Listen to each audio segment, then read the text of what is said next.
একটা নেককার বিবি আছে, ওই ঘরটা জান্নাতের বাগান হয়ে যায়। আর যে ঘরে একটা বদকার নারী আছে, ওই ঘরটা জাহান্নামের টুকরা হয়ে যায়। এই জন্য আল্লাহর হাবিব বলেন, আদ-দুনিয়া কুল্লুহা মাতা ওয়া খায়রুল মাতা'id দুনিয়া ইমরাতুস সলিহা। গোটা পৃথিবীটাই আল্লাহ পাকের নেয়ামত, তবে এর মধ্যে সবচেয়ে শ্রেষ্ঠ নিয়ামত হলো একটা নেককার স্ত্রী। যেই ঘরে নেককার স্ত্রী আছে, ওই ঘরে বরকত আছে। যেই ঘরে নেককার স্ত্রী নাই, ওই ঘরে বরকত নাই। এমন স্ত্রী আছে ফজরের নামাজ পড়ে না, 8টা বাজে ঘুম থেকে উঠে আসে না নাই? আবার এমন মা বোনের আছে ফজরের আজানের আগে ঘুম থেকে জাগিয়ে তাহাজ্জুদের মুসল্লায় দাঁড়াইয়া যায়, তাহাজ্জুদের নামাজ পড়ে। বিবি তাহাজ্জুদের নামাজ পড়িয়া স্বামীর জন্য দোয়া করে, সন্তানদের জন্য দোয়া করে, মা বাবার জন্য দোয়া করে, শ্বশুর শাশুড়ির জন্য দোয়া করে। ঠিক কিনা বলেন? এই জন্য রাসূল করিম সাল্লাল্লাহু আলাইহি ওয়াসাল্লাম বলেন, যে ঘরে একটা নেককার স্ত্রী আছে, ওই ঘরটা জান্নাতের বাগান। আর যে ঘরে একটা বদকার স্ত্রী আছে, ওই ঘরটা জাহান্নামের গর্ত হয়ে যায়। রাসূল করিম সাল্লাল্লাহু আলাইহি ওয়াসাল্লাম মেরাজ করবার জন্য গেলেন। আল্লাহর নবী যখন মেরাজ করতে গেলেন, আল্লাহর নবী জাহান্নাম দেখবার জন্য গেলেন। আল্লাহর নবী জাহান্নাম দেখবার জন্য গিয়া দেখলেন কিছু নারীদেরকে জিহ্বার মধ্যে বড়শি লাগাইয়া ঝুলাইয়া রাখছে। কিছু নারীদেরকে জিহ্বার মধ্যে বড়শি লাগাইয়া ঝুলাইয়া রাখছে। জিহ্বা থেকে টপ টপ করে বায়া বায়া রক্তগুলো পড়তেছে। ওই নারীরা চোখের পানিগুলো সারিয়ে হাউমাউ করিয়া করিয়া চিৎকার করে, কিন্তু তাদেরকে বাঁচাইবার মতো দুনিয়ার মধ্যে কেউ নাই। জিবরাইলকে আল্লাহর পয়গম্বর বলে, রে জিবরাইল, এই নারীদের জিহ্বার মধ্যে বড়শি লাগাইয়া কেন ঝুলাইয়া রাখছে? বলে, আল্লাহর হাবিব দুনিয়ার মধ্যে জিহ্বার মাধ্যমে স্বামীরে কষ্ট দিত, এই জিহ্বার মাধ্যমে স্বামীরে ধমক দিত। আমাদের সমাজে এমন নারী আছে স্বামীরে জিহ্বা দিয়া ধমক দেয়, স্বামীকে জিহ্বার মাধ্যমে কষ্ট দেয়, আছে না নাই? রাসূল করিম সাল্লাল্লাহু আলাইহি ওয়াসাল্লাম বলেন, যে স্ত্রী স্বামীকে ধমক দিবে, যে স্ত্রী স্বামীকে কষ্ট দিবে, আল্লাহ তাআলা তার জিহ্বার মধ্যে বড়শি লাগাইয়া কিয়ামতের ময়দানে ঝুলাইয়া রাখবে। আরে চিন্তা করে দেখেন, একজন নারী বেশ্যা নারী ভালো একটা নেক আমল করবার কারণে আল্লাহ তাআলা জান্নাতের মেহমান বানাইয়া দিছে। বুখারী শরীফের হাদিস, একজন বেশ্যা নারী সারা জীবন বড় দেহ ব্যবসা করেছে। ওই নারী কোনো নেক আমল করে না, শুধু দেহ ব্যবসা করেছে, পাপ করেছে, জিনা করেছে। ওই নারী একদিন হাঁটিয়া যাইতেছে, হাঁটি হাঁটি পা পা করে মরুভূমি দিয়া হাঁটিয়া যায়। হঠাৎ করে তাকাইয়া দেখে একটা ছোট্ট কুকুরের বাচ্চা পানির পিপাসায় গড়াগড়ি করিয়া করিয়া কাঁদতেছে। আহারে, রৌদ্রের তাপে আর সহ্য করতে পারে না। ওই কুকুরের বাচ্চাটা পানির অভাবে মারা যাবে বাপ। ওই বেশ্যা নারীর ভিতরে চিন্তা আসলো, যে কোনো ভাবে কুকুরটারে আমার বাঁচাইতে হবে। ওই বেশ্যা নারী তাকাইয়া দেখে সামনে একটা কূপ দেখা যায়, কিন্তু কূপ থেকে পানি উঠাইবার মতো কোনো বান্ড নাই। পায়ের মধ্যে ছিল চামড়ার মৌজা, চামড়ার মৌজা খুলিয়া মাথার মধ্যে ছিল ফিতা দিয়া চুল বাঁধা। ওই ফিতা খুলিয়া মৌজার মধ্যে বাঁধিয়া একটু পানি কূপ থেকে উঠাইয়া ওই কুকুরের মুখের মধ্যে দিল। ওই কুকুরটা সুস্থ হয়ে গেল। কুকুরটা সুস্থ হইয়া চলে গেল। আসমান থেকে গাইবি আওয়াজ, রে আল্লাহর বান্দি, তুমি আল্লাহর একটা মাখলুকাতের উপকার করছো, একটা মাখলুকাতকে তুমি বাঁচাইয়া দিছো। এই জন্য আল্লাহ তাআলা বেশ্যার খাতা থেকে তোমার নাম কাটিয়া আল্লাহ তাআলা জান্নাতে ওলিদের খাতার মধ্যে তোমার নাম লিখে দিয়েছে। চিন্তা করে দেখেন নেক আমলের কত দাম। এই জন্যই তো আল্লাহ তাআলা বলেন, মান আমিলা সালিহাম মিন যাকারিন আও উনসা হুয়া মুমিন ফালানুহিয়ান্নাহু হায়াতান তাইয়্যিবা। পুরুষ নামাজ পড়লে যেই সওয়াব, নারী নামাজ পড়লে সেই সওয়াব।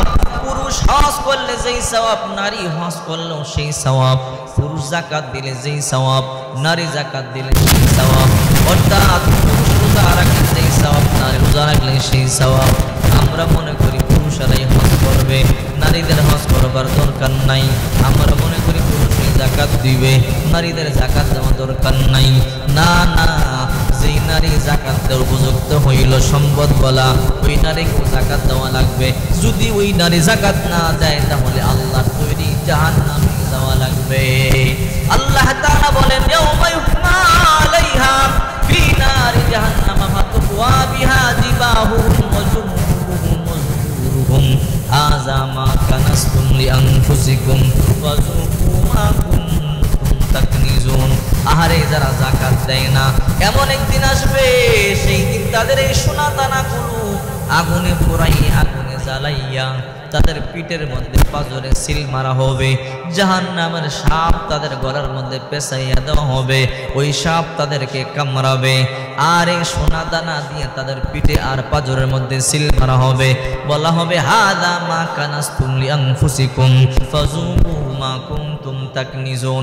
মজা চাকো স্বাদ গ্রহণ করো, দুনিয়ায় যাকাতের উপযুক্ত হইয়া যাকাত দাও নাই, এমন মানুষ দুনিয়াতে আছে না নাই? হজ করবার উপযুক্ত হইছে, হজ করে না, এমন মানুষ আছে না নাই?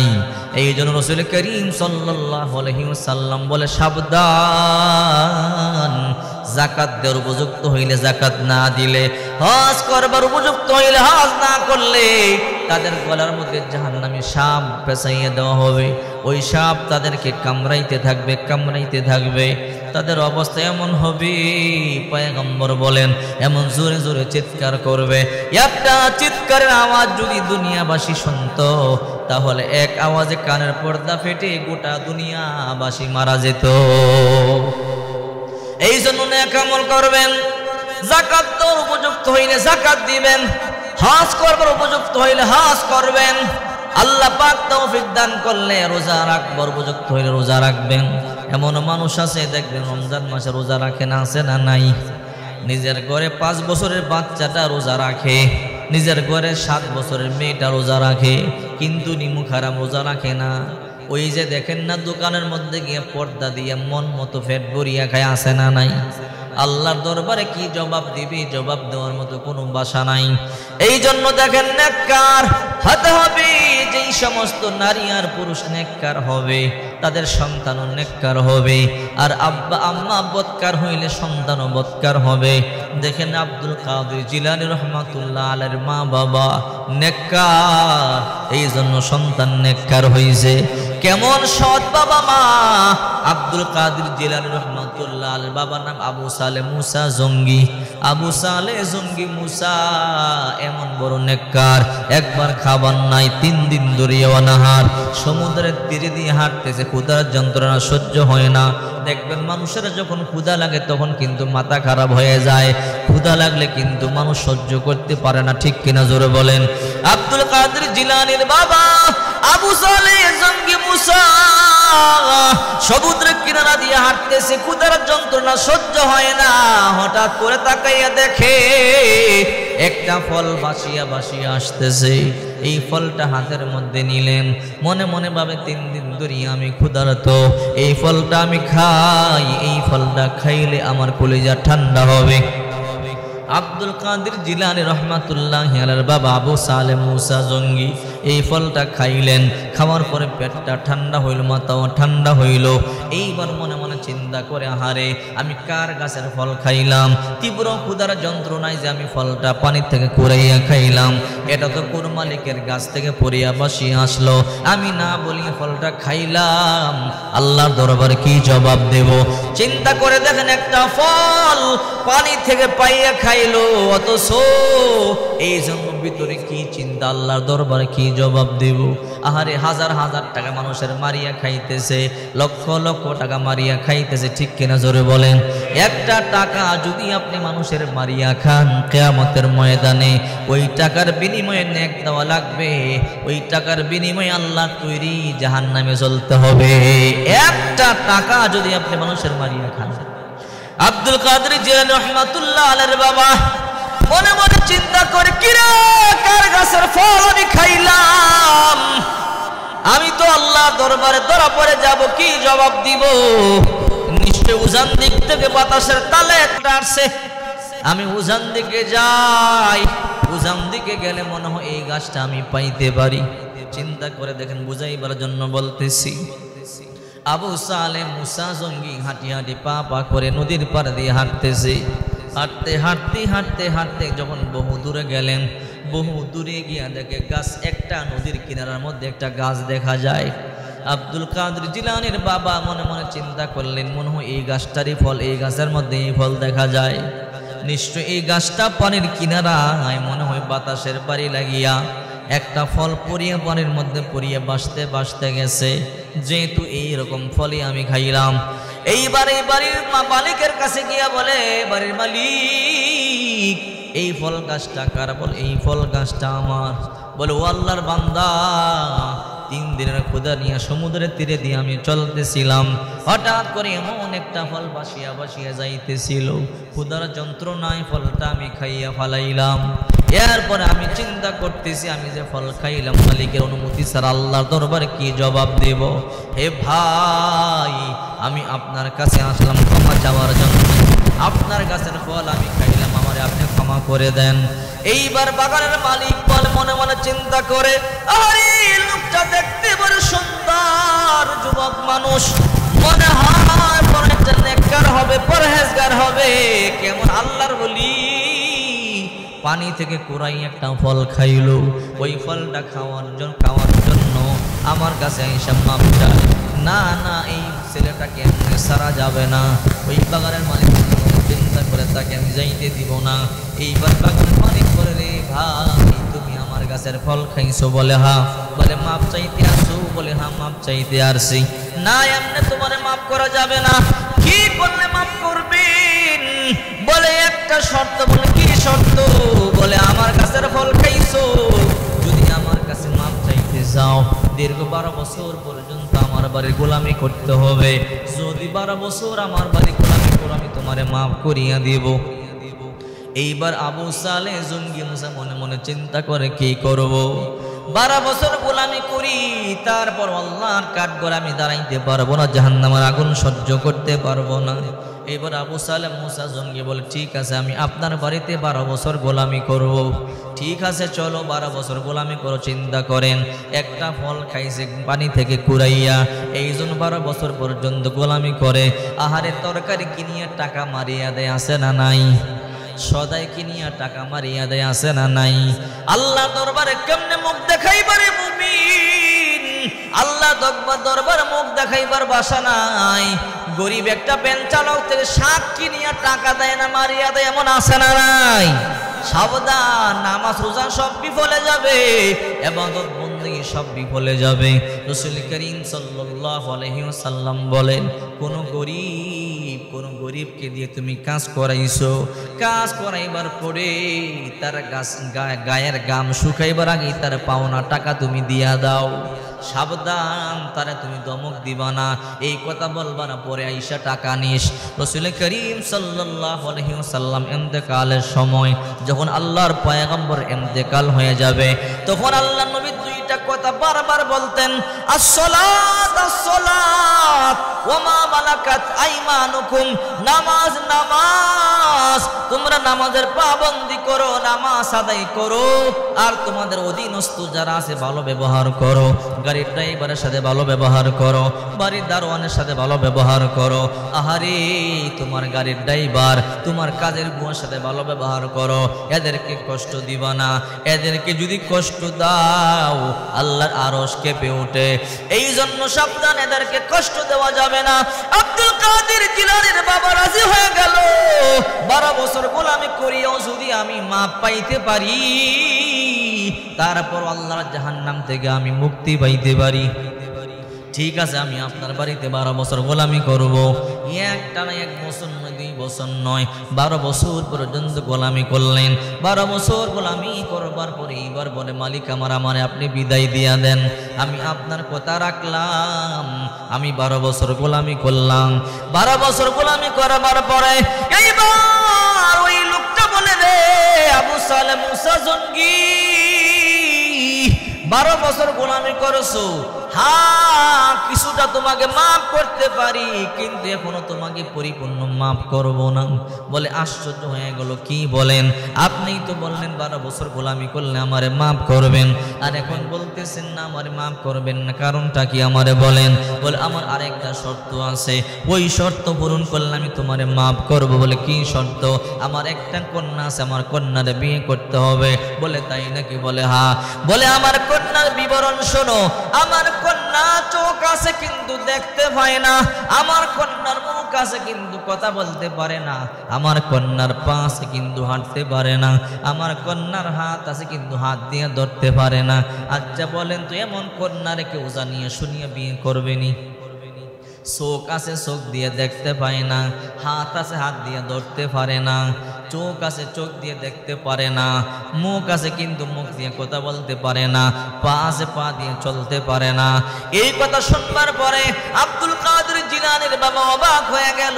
কি রে, বিপদের উপরে বিপদ আমার উপরে পড়তেছে। এই একটা ফল খাওয়ার জন্য 12 বছর গোলামি করলাম, কিন্তু এখন যেই বোঝা আমার গায়ে চাপাইয়া দিতে চাইতেছে, এই বোঝা নিয়ে সারা জনম্বর আমার টানতে হবে। চোখ থাকতে দেখে না, মুখ থাকতে বলতে পারে না, হাত দিয়ে ধরতেই পারে না, কিন্তু পা দিয়েও চলতে পারে না। চিন্তায় পড়ে গেল, এমন একটা কন্যা সন্তানকে আমি কেমনে বিবাহ করি? যদি আমি তারে বিবাহ করি, সারা জনম্বর আমার তারে নিয়ে চলতে হবে, মাথার মধ্যে বহন করতে হবে। আব্দুল কাদের জিলানীর বাবা চিন্তায় পড়ে গেল, চোখের পানিগুলো সারিয়ে কান্না শুরু করে দিল। ও মালিক, তুমি আমার কেমন পরীক্ষার মধ্যে ফালাইলা? এইবার বাগানের মালিক বলে, কিরে আবু সালেম মুসা জঙ্গি, তাড়াতাড়ি আমারে বলো কি করবা? এইবার চিন্তা করে মনে মনে ভাবে, দুনিয়াতে যতই কষ্ট হয়, দুনিয়ার মধ্যে আমি কষ্ট করতে রাজি আছি, কিয়ামতের ময়দানে আল্লাহর কাঠগড়ায় আমি দাঁড় হতে পারবো না, জাহান্নামের আগুন আমি সহ্য করতে পারবো না। ঠিক আছে, আমি আপনার কন্যা সন্তানকে বিয়ে করতে রাজি আছি। ঠিক আছে, ভালো শুনিয়া কিন্তু বিয়ে করবা। আমার মেয়ে কিন্তু বলতে পারে না, আমার মেয়ে কিন্তু চলতে পারে না, আমার মেয়ে কিন্তু হাঁটতে পারে না। ঠিক আছে বুঝলাম, তারপরও বিয়ে করব, কারণ জাহান্নামের আগুন বড় ভয়ঙ্কর, ওই আগুন থেকে আমি বাঁচতে চাই। বলল ঠিক আছে যাও, বিয়ে হবে, আজকে রাত্রেই বাসর হবে, কাবিন হবে। বিবাহ হয়ে গেল, রাত্রেবেলা বাসর করে কন্যাকে দেওয়া হলো। আবু সালেম মুসা জঙ্গি এইবার বাসর করে গেল। বাসর করে যাওয়ার পরে হঠাৎ করে বিবি দাঁড়াইয়া স্বামীর সালাম দিয়ে বলে, স্বামী আপনি কেমন আছেন?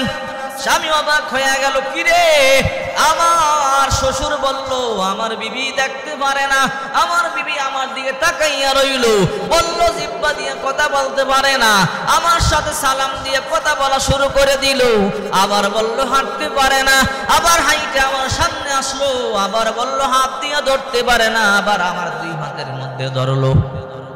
তার মানে আমার শ্বশুর মিথ্যা কথা বলছে। এইবার আব্দুল কাদের জিলানীর বাবা আবু সালেম জঙ্গি মুসা ঘর থেকে বের হয়ে গেল রাগ করিয়া।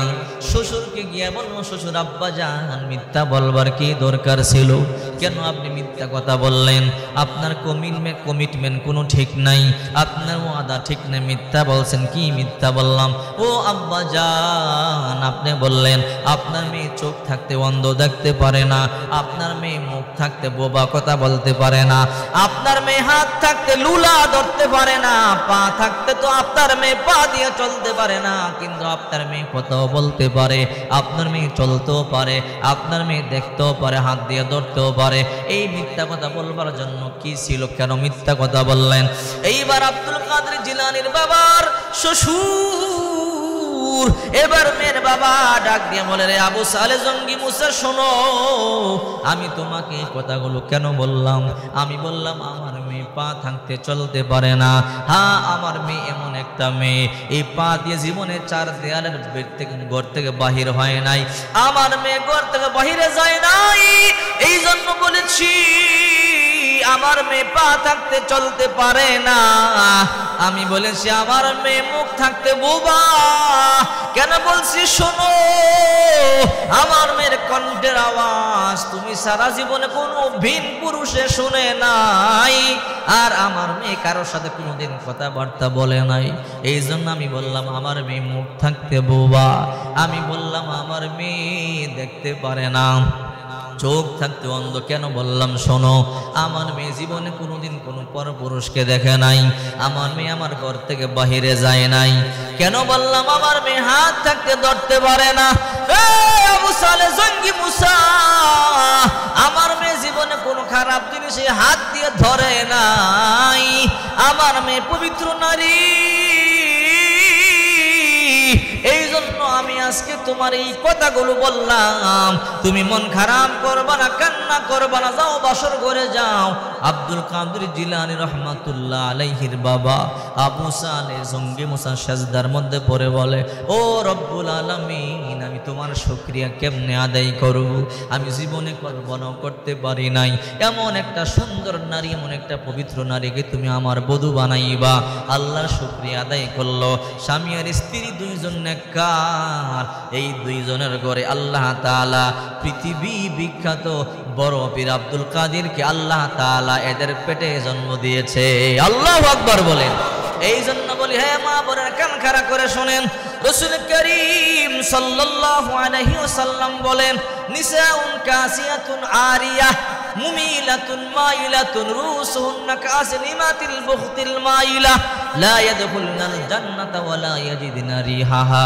শেষ জামানার মধ্যে এমন কিছু নারী হবে, ওটের কুজের মতো আলগা চুল দিয়ে খোপা বাঁধবে।